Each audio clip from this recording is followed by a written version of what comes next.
Hatua 6 za kuvunja mnyororo wa umaskini kwenye familia.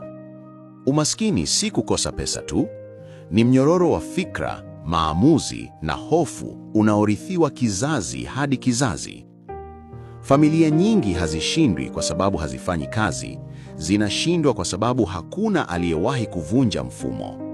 Kila kizazi hufundishwa kuishi, lakini hakifundishwi kubadilisha hali.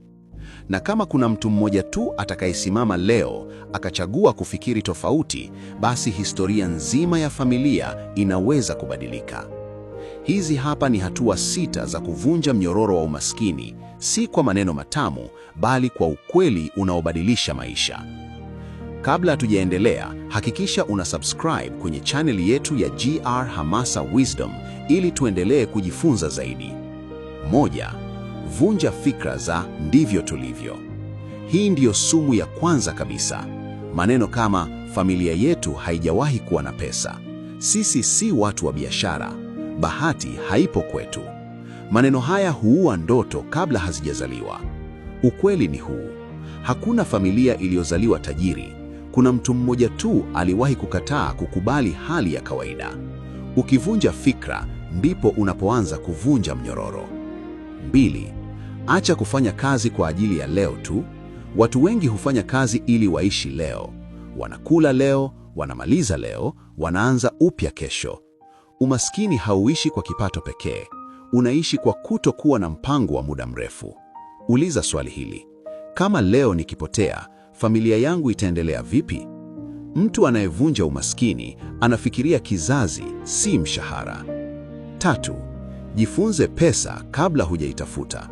Watu wengi wanatafuta pesa bila kuijua. Ndiyo maana wanapata, wanapoteza, wanapata, wanarudia umaskini.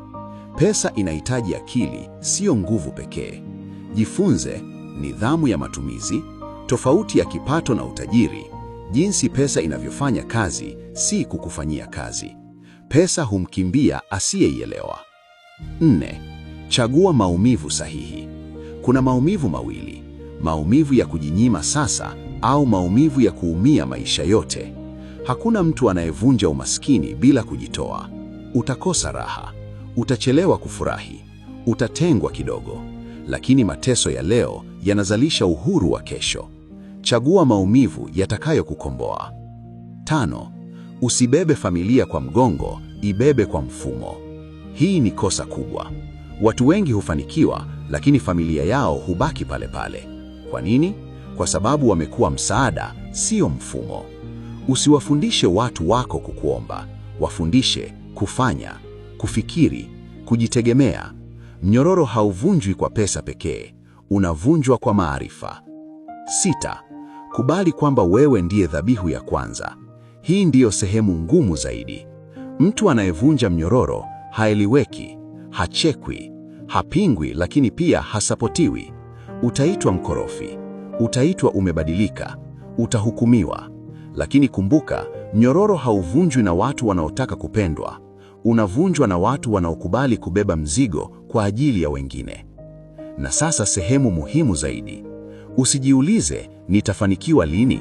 Jiulize nitabeba nini ambacho hakijawahi kubebwa na mtu wetu.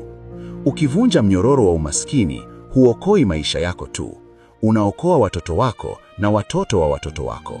Na hata kama hawatakushukuru leo, vizazi vitakukumbuka kesho.